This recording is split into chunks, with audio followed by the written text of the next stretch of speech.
Bienvenue ce soir pour cette première leçon du professeur René Bloch. D'abord, je suis très content que vous soyez aussi nombreux. Malgré la pluie et le temps pas très agréable, mais vous avez trouvé votre chemin ici au Collège de France. Donc, je suis très heureux de vous présenter très brièvement, parce que je ne vais pas trop prendre de son temps, le professeur René Bloch qui va donner un cours de 4 leçons sur les débuts de la philosophie juive dans l'Antiquité. Et c'est tout à fait la personne qu'il faut pour donner un cours intitulé ainsi. René Bloch, moi je l'ai connu depuis 2004, je crois, ça ne nous rajeunit pas, où nous avions un projet du Fonds national suisse autour de la figure de Moïse dans l'Antiquité, Moïse entre Athènes et Jérusalem. Et là, j'ai connu pour la première fois René, qui a collaboré à ce projet. Et comme vous allez le voir, c'est un grand spécialiste justement du judaïsme à l'époque hellénistique, notamment au Philon d'Alexandrie. Donc René Bloch connaît très bien le français puisqu'il a fait ses études ici à la Sorbonne. Ça ne rajeunit pas non plus, 1994. Et puis à Bâle, où il a donc étudié la philologie latine, le grec et aussi la Bible hébraïque, l'Ancien Testament. Et il s'est habilité en 2008 à l'université de Bâle. Et depuis 2015, c'est ça, il est professeur ordinaire à l'université de Berne, dans l'Institut de judaïsme, où son point de recherche, c'est le judaïsme antique et du Moyen-Âge. Il a été dans plusieurs universités, à Harvard, aussi à la Sorbonne, et donc nous sommes très heureux qu'il a accepté de venir aussi ici au Collège de France pour nous entretenir sur cette question très importante. René a écrit beaucoup de choses, donc je voulais juste vous donner les livres Ancient Jewish Diaspora, Essays on Hellénisme, donc sur la diaspora juif ancien. Alors après, je ne sais pas comment traduire Jüdische Drehbühnen. Comment tu traduis ça? Difficile à traduire, il vous expliquera ce que c'est. Puis Moïse et le mythe, ça c'est plus facile, Moses und der Mythos. Et Antike Vorstellung vom Judentum, des représentations anciennes de l'Antiquité de ce que c'est le judaïsme. Mais au lieu de parler, je pense mieux de laisser parler René.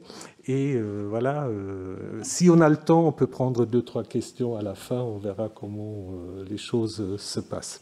Voilà, il y a encore quelques places ici.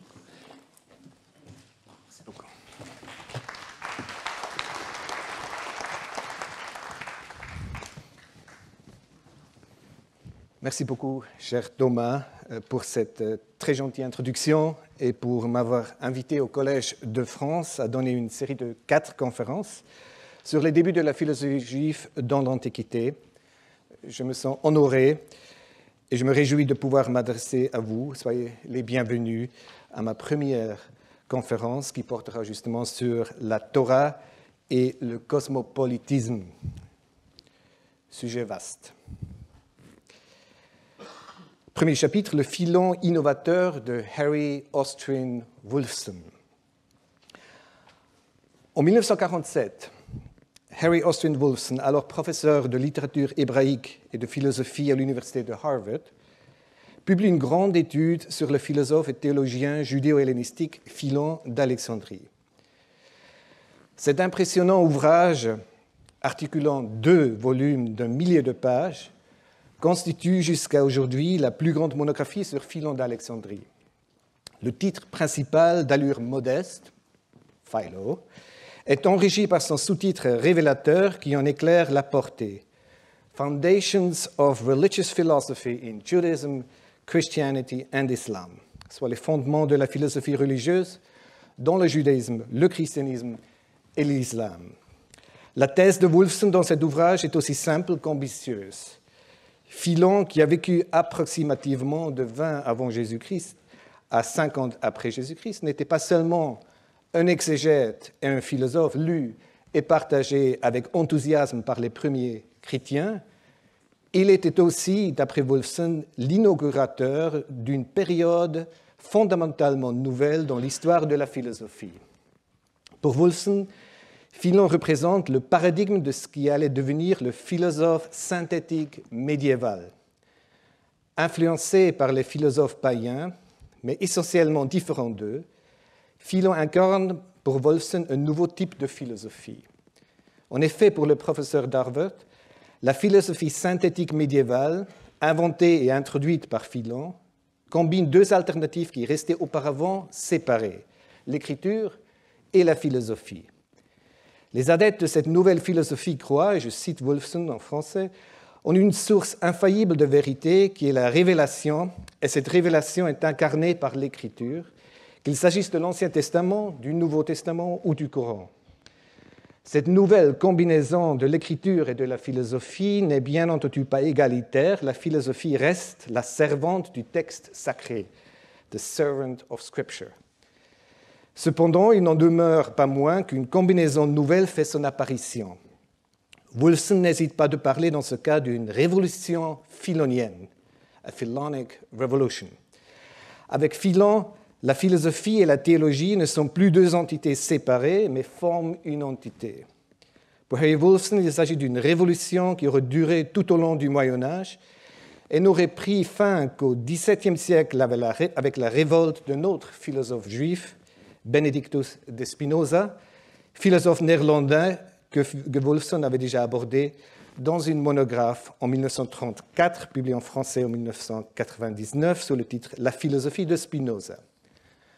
En fait, le grand ouvrage de Wolfson sur Philon d'Alexandrie fait partie d'un projet plus vaste, celui d'un portrait de longue durée sur la philosophie juive, et même de la philosophie en général, en partant de la philosophie grecque classique pour aboutir à Spinoza. Pour Wolfson, Spinoza se situe donc à l'autre extrémité du spectre. En retirant la Bible de la philosophie, avec son déni de la révélation, Spinoza a démoli, je cite Wolfson pour ainsi dire, la philosophie que Philon d'Alexandrie avait construite.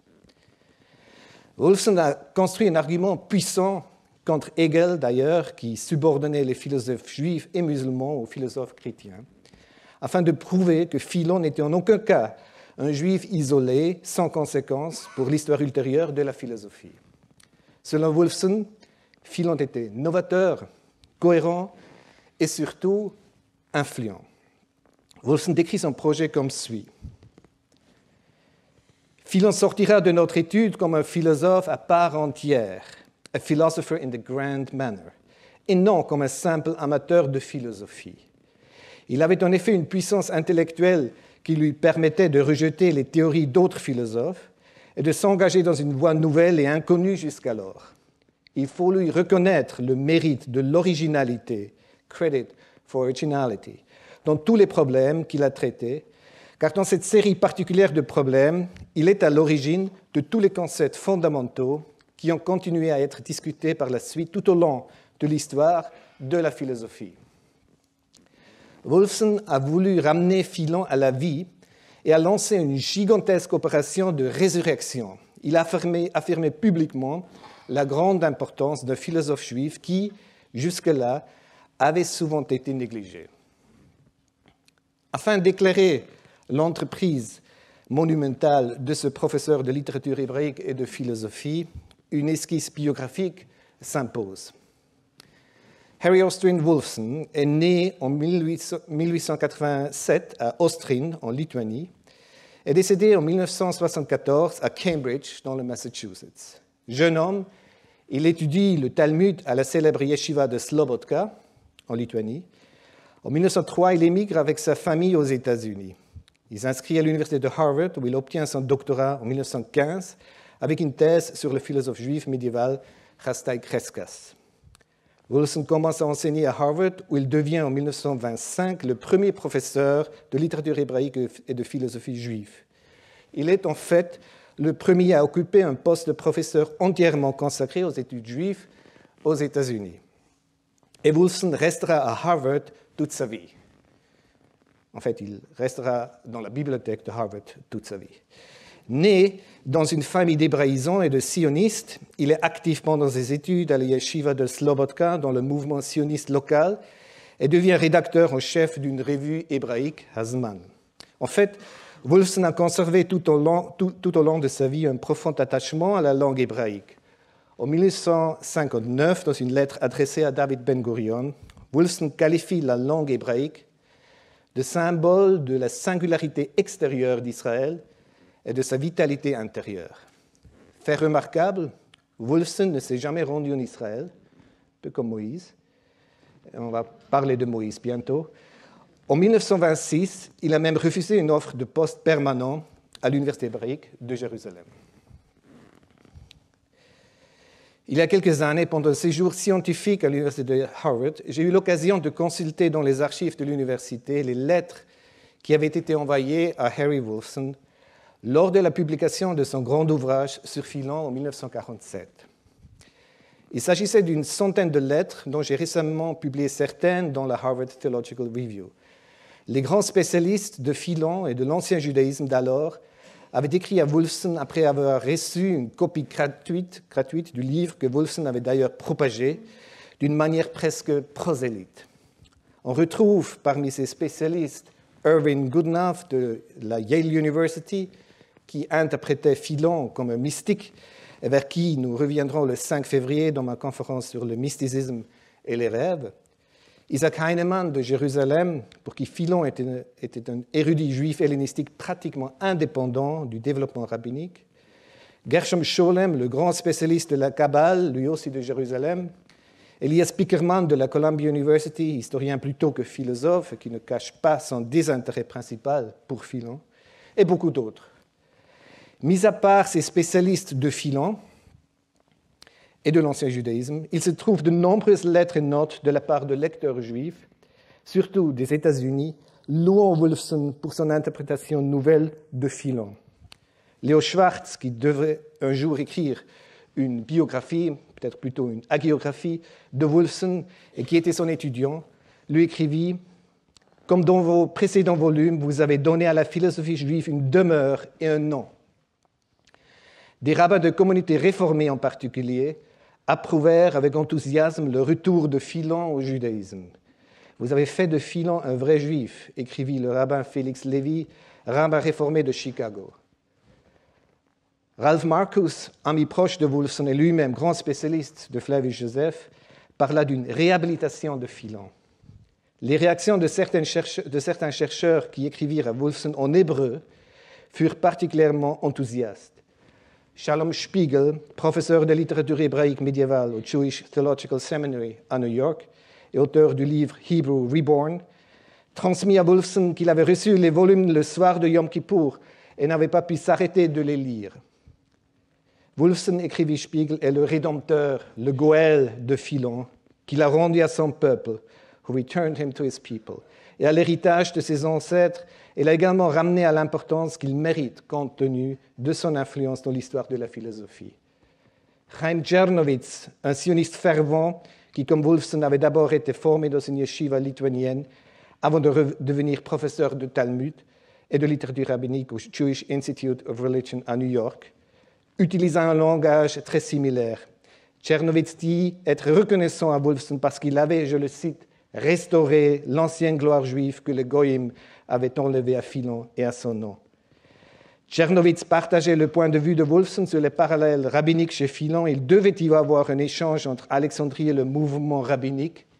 Si Philon avait écrit son œuvre en hébreu, poursuivait Czernowitz, il y aurait maintenant un Midrash Alexandria, un rabbi Yedidia, le nom hébreu de Philon, depuis Asaria de Rossi au XVIe siècle, ou peut-être même un troisième Talmud, un Talmud alexandrien, en plus du Bavli et du Yerushalmi.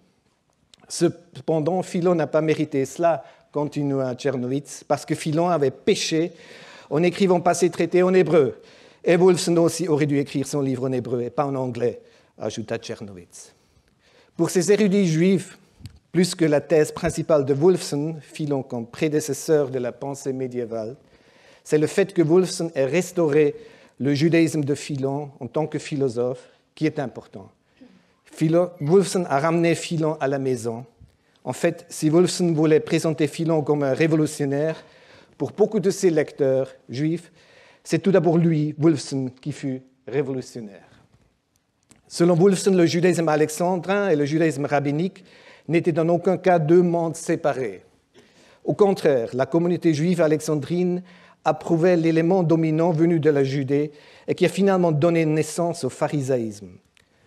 Wolfson se distance ainsi de chercheurs tels qu'Isaac Heinemann, selon lesquels Philon ne connaissait pas l'hébreu. En particulier, à la lumière des nombreuses étymologies hébraïques dans l'exégèse de Philon, Wolfson estime que la charge de la preuve incombe à ceux qui nieraient qu'il Philon possédait une connaissance de l'hébreu. Pour des lecteurs tels que Chaim Tchernowitz et Shalom Spiegel, tous deux promoteurs de la langue hébraïque, le portrait de Philon dressé par Wolfson en profonde interaction avec la pensée rabbinique en Palestine fut très attrayant, un véritable régal pour les grandes fêtes juives de 1947, lorsque le livre sortit. Je reviendrai à cette question, Philon hébraïsant ou pas, une des grandes questions des études philoniennes, dans ma 4e conférence le 12 février, quand nous parlerons de la diaspora juive. 2 ans après la fin de la Seconde Guerre mondiale et de la Shoah, le grand ouvrage de Wolfson pouvait être lu comme la preuve d'une présence juive forte et vivante dans l'histoire intellectuelle. Ce qui semble ressortir clairement des lettres conservées dans les archives de Wolfson, c'est que dans les années de deuil et d'incertitude de l'après-guerre, Philon offrit une orientation réconfortante et une source de fierté pour les lecteurs juifs. Henry Hurwitz, rédacteur en chef du Menorah Journal, écrivit à Wolfson « Il est passionnant de constater que 2 juifs se sont partagés la substance et l'histoire de la philosophie européenne post-grecque, Philon et Spinoza. Pourtant, certains disent que les juifs sont des étrangers en Europe. » Dans mes 4 conférences sur les débuts de la philosophie juive dans l'Antiquité, je reviendrai à plusieurs reprises sur l'ouvrage de Wolfson. Cependant, je ne cacherai pas mes réserves vis-à-vis de sa méthodologie. Tout au long de son étude, Wolfson montre une forte tendance à résoudre toutes les incohérences de Philon, une approche vouée à l'échec, à la lumière des discussions très diverses de Philon sur une variété de thèmes. Cette lacune du travail de Wolfson est, dans une large mesure, le résultat d'une approche méthodologique que Wolfson a appelée The Hypothetical Deductive Method of Text Study, la méthode hypothético-déductive d'étude des textes. À l'aide de cette méthode, que Wolfson qualifie de talmudique et qui était déjà au cœur de ses livres sur Crescas et Spinoza, il cherche à découvrir l'enchaînement logique des raisonnements sans contradiction qui a conduit à la philosophie de Philon. Voilà un passage typique de l'œuvre de Wolfson. Il parle ici du concept de logos chez Philon. Cela semble être en contradiction avec certaines de ses autres déclarations que nous avons citées plus haut. Et à moins de supposer que Philon ne connaissait pas sa propre opinion ou qu'il a changé d'avis, il faut trouver un moyen de réconcilier cette déclaration avec ses autres déclarations. A way must be found to reconcile this statement with his other statements. Vous voyez le besoin de Wolfson d'exclure toute contradiction dans l'œuvre de Philon. Par ailleurs, son interprétation grandiose de Philon comme le seul fondateur spirituel de toute la philosophie médiévale doit être qualifiée d'exagérée. Wolfson a réagi de manière excessive à une image largement répandue de Philon à l'époque et qui d'ailleurs, il me semble, n'a pas tout à fait disparu aujourd'hui. L'image d'un philosophe juif qui se contente de rassembler ce qui existait déjà, un éclectique médiocre. Le Philon de Wolfson est tout le contraire, innovant, vivant et influent. Et en principe, je partage cette opinion. Philon d'Alexandrie était innovant, vivant et influent. Mais il fut aussi complexe, oscillant et contradictoire. Nous rencontrerons certaines contradictions philoniennes à plusieurs reprises dans mes conférences, par exemple la semaine prochaine dans le contexte de l'usage du mythe grec, mythe juif, chez Philon. Nier ces contradictions s'avère problématique, car nier le Philon contradictoire, c'est le simplifier. Dans mes conférences, je ne m'intéresserai que peu à l'héritage philonien. Je choisirai plutôt une approche rétrospective et généalogique. Je mettrai en question la thèse simpliste de Wolfson, partagée plus ou moins implicitement par beaucoup de philoniens, d'un Philon qui aurait ajouté la philosophie à la théologie juive, d'un Philon qui deviendrait philosophe seulement au moment où il découvre les philosophes grecs. Certes, l'influence de la philosophie grecque, de la philosophie platonicienne surtout, mais pas seulement, sur Philon ne peut pas être mise en doute. Mais l'équation, la loi juive plus la philosophie grecque égale Philon d'Alexandrie, équation quasi mathématique répandue dans la recherche, est trop simpliste. Elle est liée à l'idée périmée d'un judaïsme et d'un hellénisme comme entités séparées qui, un jour, se seraient rencontrées. Bonjour, je suis la philosophie, je suis le judaïsme, enchanté, il faudrait boire un café un jour. Nous verrons que les choses ne se sont pas faites ainsi, et cela d'autant plus que la philosophie juive hellénistique ne commence point avec Philon. Nous y reviendrons ultérieurement. Moïse, philosophe. Philon ne parle que très rarement de lui-même. Il a en revanche beaucoup de choses à dire sur Moïse. Et il me semble que c'est à travers Moïse que Philon se fait connaître. Comme nous l'avons évoqué, et en dépit de ce que Harry Wolfson déclare, on le découvre alors complexe et contradictoire. Philon partage sa complexité avec Moïse, un Moïse qu'il crée. Le Moïse de Philon est un Moïse hésitant, plus encore que celui de la Torah, bien présenté d'ailleurs par Jean-Christophe Attias dans son Moïse fragile. Le Moïse philonien pèse les arguments. On le voit par exemple dans le contexte de la date du rite pascal à l'intention de ceux qui ne pouvaient pas participer à la fête officielle. Les détails importent peu. Il s'agit ici avant tout de noter que Moïse, selon Philon, ne savait quelle décision prendre et oscillait comme sur un plateau de balance. Os perepiplastingos antirepon. Le Moïse de Philon oscille, il pèse le pour et le contre, toujours en cherchant la vérité. Voilà ce que le jeune Moïse fait déjà pendant ses études à l'école, en écoutant des professeurs différents venant de l'Égypte, de la Grèce, mais aussi du Proche-Orient. Étudiant avec précision, catamaton chez les uns et les autres, les points sur lesquels ils accordent, ceux aussi sur lesquels ils divergent, négligeant la polémique et dépassant leur querelle, Moïse recherchait la vérité à l'étayan, etc., car sa pensée ne pouvait admettre aucune forme de mensonge. Le Moïse de Philon recherche la vérité, il ne la connaît pas. Moïse y apparaît philosophe, un philosophe sceptique, même si pas nécessairement un représentant de l'école sceptique, avec son dogmatisme négatif, comme l'a démontré à juste titre Carlos Lévy, un philosophe enfin surtout dialectique. Dans tous les cas, ce Moïse semble ouvert aux opinions divergentes. Il ne s'agit en aucun cas de Moïse wolfsonien qui serait vide de doute, vide de contradictions. L'image de Moïse en tant que philosophe n'est d'ailleurs pas une invention de Philon.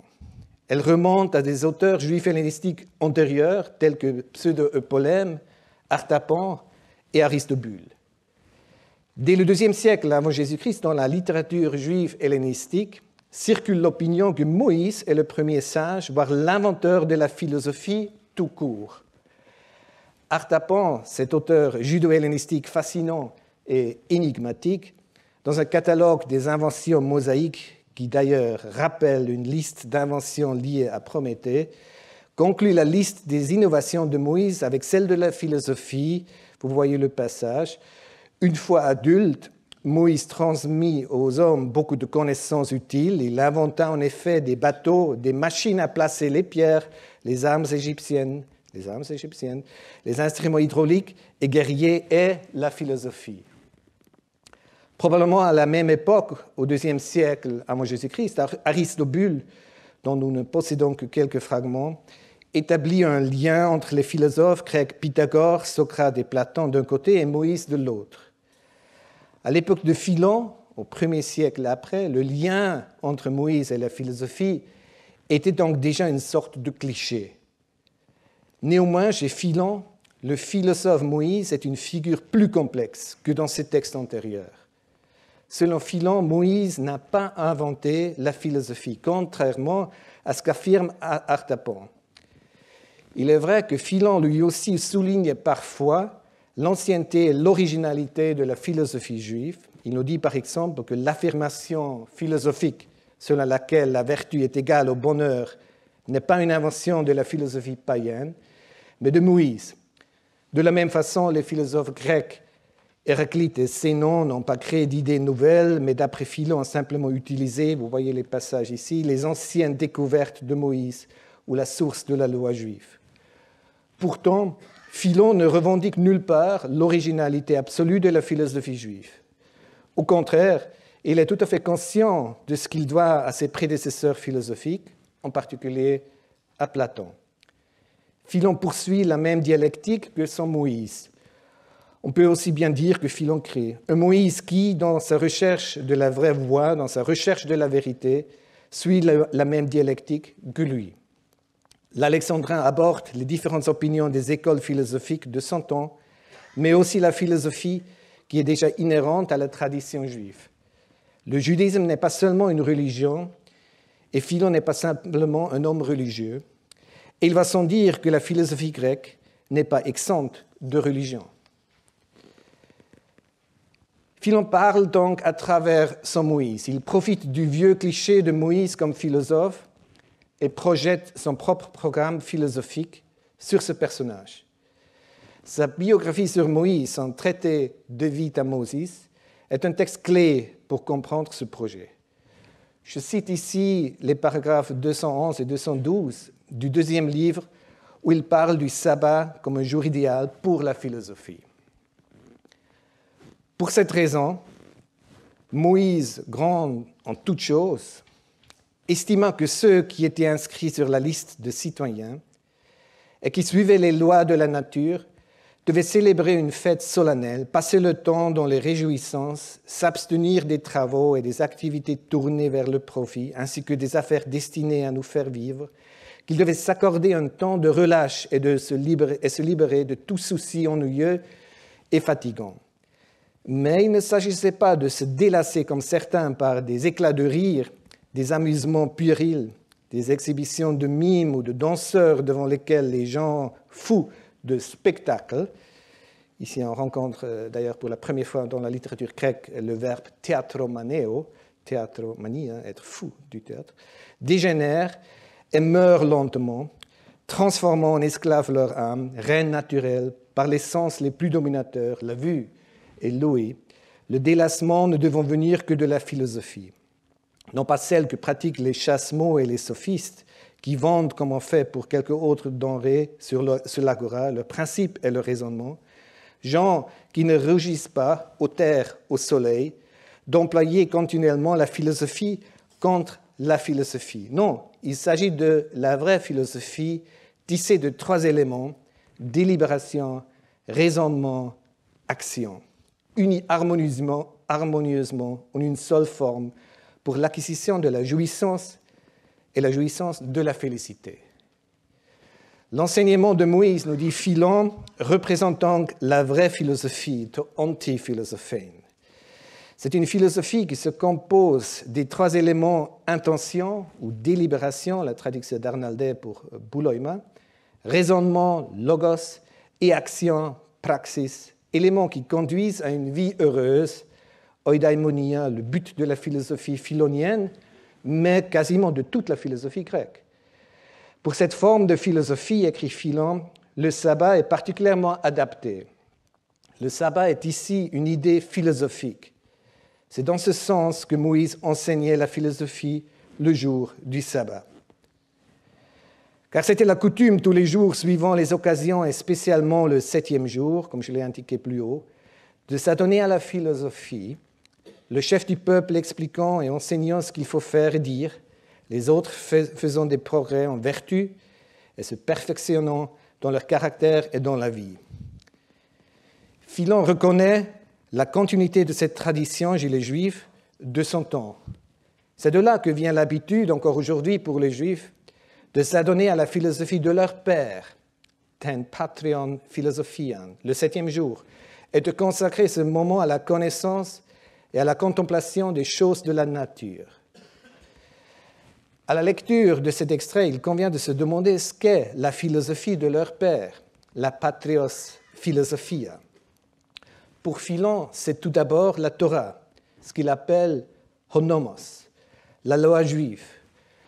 Approche surprenante à nos yeux, peut-être, la Torah chez Philon est la philosophie juive. Pour Philon, la loi n'a pas seulement un aspect juridique, et rappelons en effet que pour les philosophes grecs, les lois pouvaient tout à fait être un sujet philosophique. Pensons évidemment aux lois de Platon, mais aussi au traité des lois de Théophraste, sans même parler de toute la philosophie politique qui fait partie de l'éthique, ou encore des lois de la nature ou de l'opposition par nomos et par physis. Pour Philon, la Torah est une école de pensée qui permet de discuter de questions philosophiques fondamentales. Nous voyons une fois de plus que la séparation de la religion et de la philosophie n'aide pas à comprendre Philon. Dans son exégèse d'un passage célèbre du Deutéronome, Philon renvoie aux mêmes 3 termes que nous venons de rencontrer dans sa vie de Moïse, à savoir intention, raisonnement et action. Dans Deutéronome 30:12, il est dit « il », c'est-à-dire le commandement, en hébreu hamitzvah, les rabbins diront plus tard la Torah, il donc n'est pas dans le ciel en haut, lo bashamayim hi, pour que tu dises, qui montera pour nous jusqu'au ciel, et quand nous l'aurons entendu, nous le mettrons en pratique. Et le texte continue, près de toi est la parole, tout près dans ta bouche et dans ton cœur, et entre tes mains, pour que tu la mettes en pratique. Philon cite ce passage du Deutéronome dans De Mutatione Nominum et l'interprète ainsi. Toute œuvre, dit-il, est dans ta bouche, dans ton cœur et dans tes mains. Ce qui veut dire symboliquement dans tes paroles, dans tes desseins, dans tes œuvres. En logos, en boulais, en ergos. Car ce sont les bons desseins, les bonnes paroles, les bonnes actions qui constituent le bonheur de l'homme, comme leurs contraires font son malheur. En effet, c'est dans les mêmes domaines que se trouve l'action conforme au devoir et l'action fautive, dans le cœur, dans la bouche, dans la main. Certains prennent des résolutions très avisées, ils tiennent d'excellents propos et ils font ce qu'il y a à faire. Des 3, prendre les résolutions qu'il ne faut pas prendre est le mal le plus léger, le plus grave est de mettre la main aux mauvaises actions. Entre les deux sont les paroles qu'on ne doit pas dire.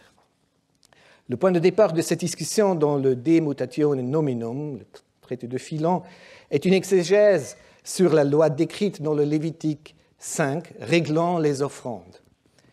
Rappelons ce contexte sacrificiel parce que nous le rencontrerons de nouveau dans un texte païen parlant de Juifs comme un peuple de philosophes.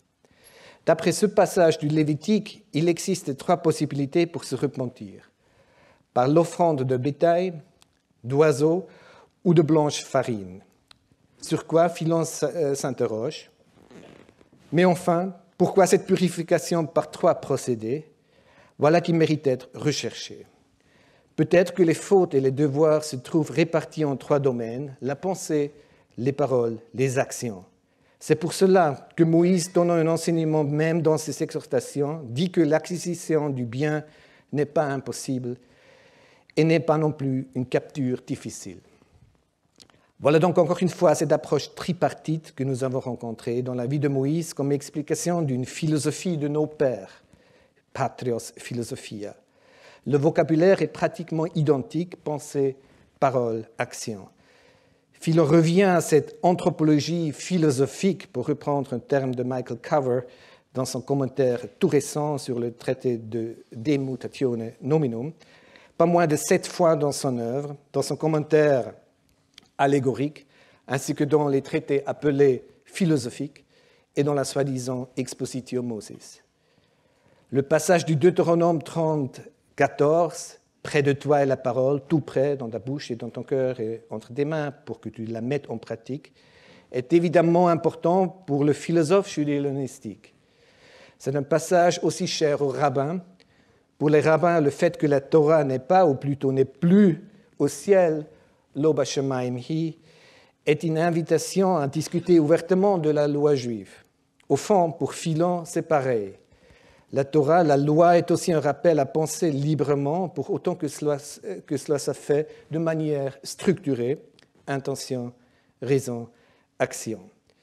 Philon ne propose pas simplement de combiner religion et philosophie comme deux alternatives, et je dirais non plus que pour Philon, la philosophie reste la servante du texte sacré, the servant of Scripture, dans les mots de Wolfson. Pour Philon, la Torah offre plutôt une manière de penser philosophiquement sur la vie.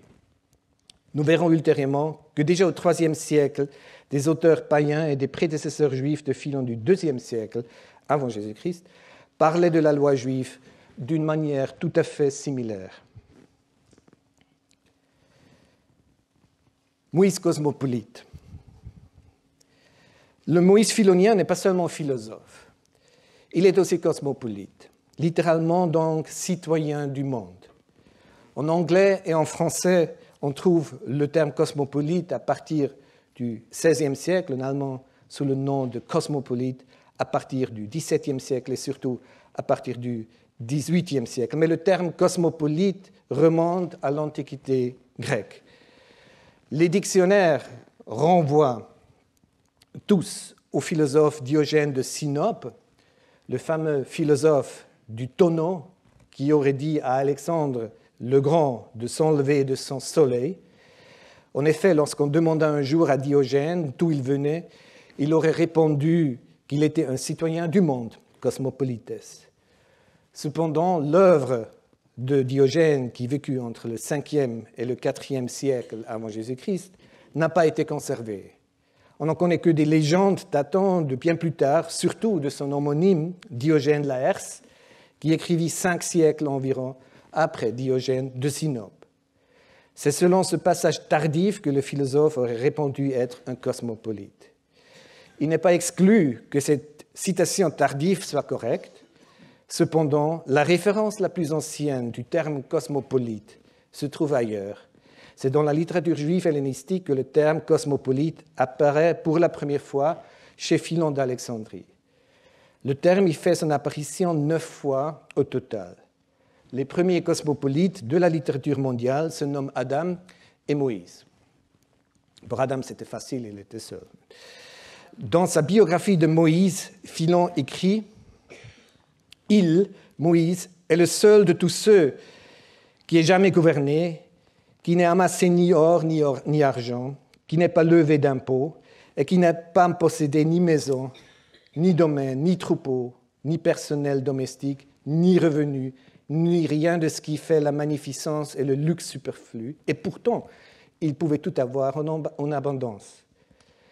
Quant à l'homme vertueux, il n'a sans doute rien en sa possession, au sens propre du mot, pas même sa propre personne, mais il reçoit une part, autant qu'il en est capable, des trésors de Dieu. Rien de plus naturel, il est le citoyen du monde, cosmopolites, et pour cette raison, il n'est inscrit sur le registre d'aucune cité de notre terre. Cela doit être puisqu'il a reçu en héritage, non pas une fraction de pays, mais le monde tout entier.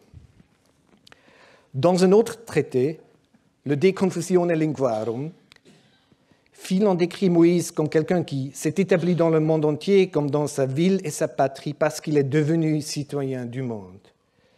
Moïse est exemplaire de l'homme vertueux qui ne met pas en avant la matérialité locale, mais qui se considère comme faisant partie du monde global. Le Moïse de Philon n'a pas de passeport. Il vit dans un monde où Schengen englobe l'ensemble de l'oïkumène. Le passage cité dans la vie de Moïse, traité, rédigé, je suppose, au début des années 40 après Jésus-Christ, donc au milieu du 1er siècle, se trouve au commencement du récit philonien sur l'Exode, précisément là où Moïse devait partir hors d'Égypte, vers Canaan. C'est à cet endroit précis que Philon insère l'image de Moïse qui ne veut pas de bien, pas d'impôts, pas de terre. Dans le récit biblique, l'ordre divin n'avait pourtant été suffisamment clair. Dans la scène du buisson ardent, dans le chapitre 3 du livre Exode, Moïse est informé par Dieu de l'endroit où il doit conduire les Israélites. de la terre qui leur appartiendra. Le Seigneur dit à Moïse, vous voyez la traduction de la Bible d'Alexandrie, « J'ai bien vu le mauvais traitement subi par mon peuple en Égypte et j'ai entendu leurs clameurs à cause des surveillants de travaux.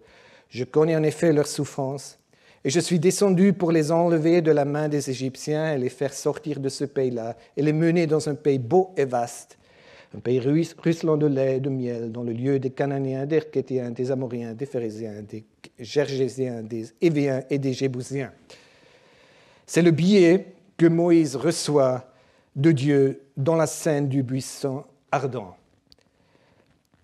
dans la Bible. Peu après, afin de préciser la destination du voyage, Dieu répète encore une fois la destination, utilisant les mêmes mots. Que fait donc Philon de cet énorme passage épiphanique? Il lit la scène de l'inaltérable buisson ardent de manière allégorique, comme un symbole de la résistance du peuple juif. Philon comprend le buisson biblique avec ses épines comme un symbole pour le peuple juif. Le buisson était une plante toute rabougrie, mais non pas piquant, de sorte qu'on s'y serait blessé rien qu'en y touchant. Que le buisson s'enflamme mais ne se consume pas est lu par Philon comme un signe de la constance du judaïsme et de la force des Juifs dans les moments difficiles. Il me semble que Philon a écrit cette interprétation allégorique dans le contexte des événements de l'an 38, lorsque de violentes émeutes anti-juives ont éclaté à Alexandrie et d'où la datation présumée du traité à cette époque. Si l'on compare le récit biblique à la version philonienne, il manque un point important du discours de Dieu à Moïse. Où faut-il aller? Aucune destination n'est mentionnée chez Philon.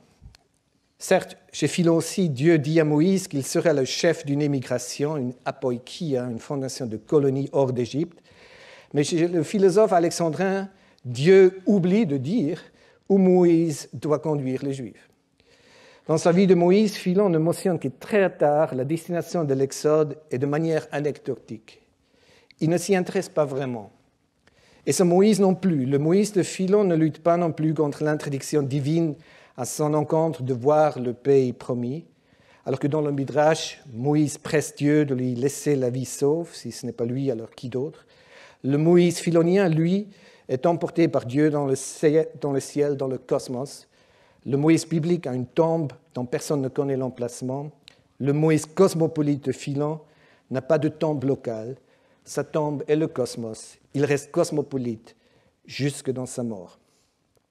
Il est tout à fait possible que Philon ait inventé le terme cosmopolite. C'est un mot qui a l'air, pour citer David Runyan, de verbum philonicum. Mais le concept, fortement influencé par l'hellénisme, existait déjà. Le concept du cosmopolitisme. Dans l'hellénisme, à la suite des conquêtes d'Alexandre le Grand, le regard s'est ouvert sur le monde et la structure classique de la police a perdu de son importance. Le cosmopolitisme n'est pas seulement un concept de la diaspora juive, dont nous parlerons plus en détail lors de ma 4e conférence. Il est plus généralement, pourrait-on dire, un concept de la diaspora de l'hellénisme. Le concept d'une pensée cosmopolite se retrouve surtout chez les philosophes cyniques et stoïciens. Pour Chrysippe, au IIIe siècle avant, l'univers est une seule grande cité régie par le droit naturel. À l'époque romaine, on trouve des idées similaires chez les stoïciens Sénèque. Et enfin, selon Cicéron, Socrate se définissait comme habitant et citoyen du monde, mundi incola. Nous rencontrons bien ici l'équivalent latin du cosmopolite grec.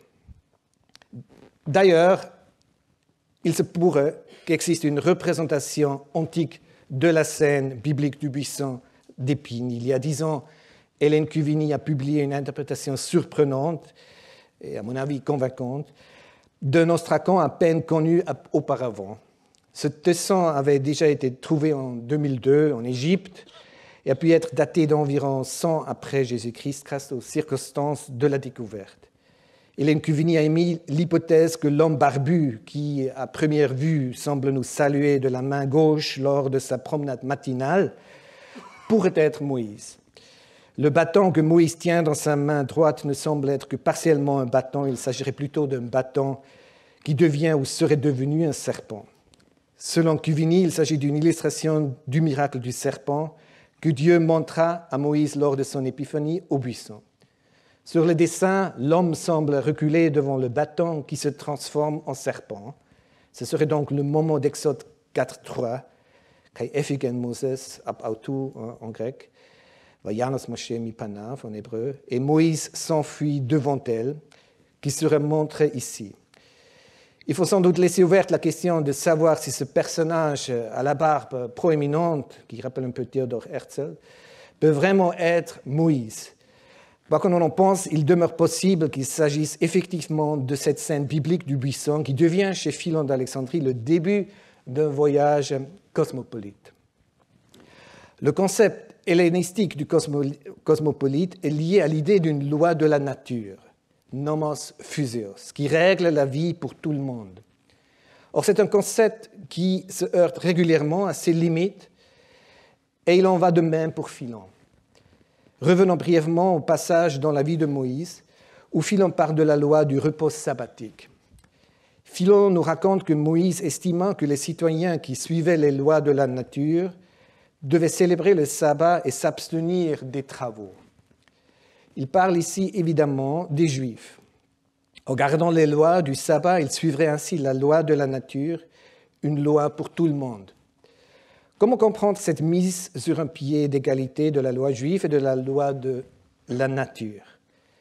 Philon remarque en passant dans Quod omnis probus que les lois de la nature sont plus fortes que celles d'ici-bas. Mais de quelle loi de la nature parle-t-il? Qui décide en quoi consiste la loi naturelle? Voilà un problème fondamental du concept stoïcien de la loi de la nature et peut-être de l'universalisme en général. Pour Philon, le paradigme proposé, la mise en œuvre exemplaire de la loi de la nature, c'est bel et bien la loi de la Torah. Car pour Philon, il n'y a pas de doute que Moïse est le meilleur législateur. La Torah n'est pas une variante de la loi de la nature, mais son reflet. Il n'y a pas de distinction entre la loi de nature et la loi de Moïse. Avec cette revendication, la loi de la nature, c'est la nôtre. Philon ne fait pas exception. Même l'appel universaliste de Paul dans l'Épître aux Galates, il n'y a plus ni juif ni grec, il n'y a plus ni esclave ni homme libre, il n'y a plus l'homme et la femme, se termine par une perspective tout à fait particulariste, car tous vous n'êtes qu'un en Jésus-Christ. Il paraîtrait y avoir une contradiction inévitable entre l'idée d'un cosmopolitisme absolu et la conviction qu'une législation ou philosophie particulière soit la seule à être juste, la seule reflétant la loi de nature. Philon met en scène la conception cosmopolite qu'il a de lui-même à travers le personnage de Moïse. Mais cette image est également fluctuante et contradictoire. Encore une fois, comme tout cosmopolitisme. C'est l'une des raisons pour lesquelles le judaïsme et la philosophie sont si difficiles à saisir chez Philon. La philosophie de Philon est cosmopolite, hellénistique, mais aussi juive. L'une des étapes importantes de la recherche sur Philon d'Alexandrie est certainement le commentaire de l'écriture chez Philon de Valentin Nikiprowetski. C'est un livre extrêmement riche avec des conclusions importantes et convaincantes. Pourtant, je ne partage pas toutes ces opinions. D'après Nikiprowetski, la philosophie de Philon passe toujours par l'écriture, au moins dans la majorité des traités, il dit. Philon n'expose jamais, je le cite, ses doctrines pour elles-mêmes, mais pour expliquer un passage de l'écriture. Et Nikiprowetski continue en mentionnant que, vous voyez le passage, Platon s'efforce de s'élever à la vision de l'être par un libre effort dialectique. Chez Philon, il s'agit de l'exégèse inspirée, mais toujours assortie de préoccupations apologétiques, de passages scripturaires. La pensée philosophique passe obligatoirement par l'intermédiaire de la philologie. C'est d'ailleurs la raison ou une raison pour laquelle, selon Nikiprowetski, on trouve tant de contradictions dans l'œuvre de Philon. Je cite encore Nikiprowetski. Les contradictions souvent s'estompent ou s'expliquent par la contrainte exégétique et, comme il a été dit, par le caractère inépuisable du texte biblique. Nikiphoretsky écrit que Philon n'était pas libre dans sa pensée, contrairement à Platon avec son libre effort dialectique. La pensée de Philon dépend selon lui du texte biblique avec son contenu divers et contradictoire. Or, cela me semble quand même être un peu simpliste. Mis à part le fait qu'on a parfois tendance à surestimer l'aspect apologétique de la littérature juive hellénistique, et ne l'est très souvent pas du tout, il faut se demander si la distinction nette entre l'écriture d'un côté et de la philosophie de l'autre côté est vraiment raisonnable. Est-ce que l'œuvre de Philon est simplement le résultat d'une combinaison de la philosophie, d'une philosophie essentiellement grecque, et de la loi de la religion juive? Une telle opinion n'impliquerait-elle pas justement ce que nous avons critiqué au début cet après-midi, à savoir la distinction nette entre l'hellénisme et le judaïsme, ici représenté par la philosophie et la loi? Valentin Nikiphoretsky a bien sûr raison lorsqu'il dit que l'écriture est le principal point de référence de la philosophie de Philon. Mais cela ne signifie pas nécessairement que la philosophie de Philon dépend de l'écriture. Philon est plutôt un philosophe qui pense avec la Torah. Dans un article qui vient de paraître, ma collègue de Tel Aviv, Sharon Weiser, critique à juste titre, il me semble, vous voyez la référence, elle critique la dichotomie entre judaïsme et philosophie dans les recherches philoniennes.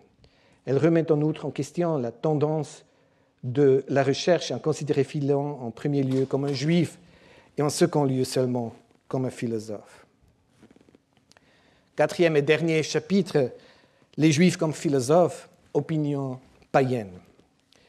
Élargissons le spectre de nos réflexions et regardons brièvement ce que les philosophes païens, mais aussi les auteurs judéo-hellénistiques avant Philon, pensaient de la philosophie juive.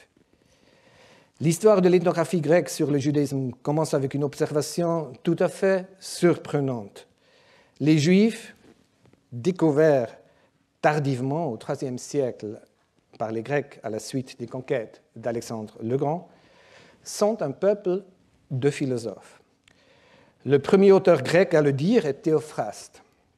Le philosophe péripatétien du IVe et IIIe siècle, cité par Porphyre dans son De Abstinentia, relate « Ils, les Juifs, jeûnent durant les jours d'intervalle entre les sacrifices, et pendant tout ce temps-là, comme il s'agit d'une race de philosophes, hate philosophoi dogenos ontes, ils s'entretiennent des choses divines.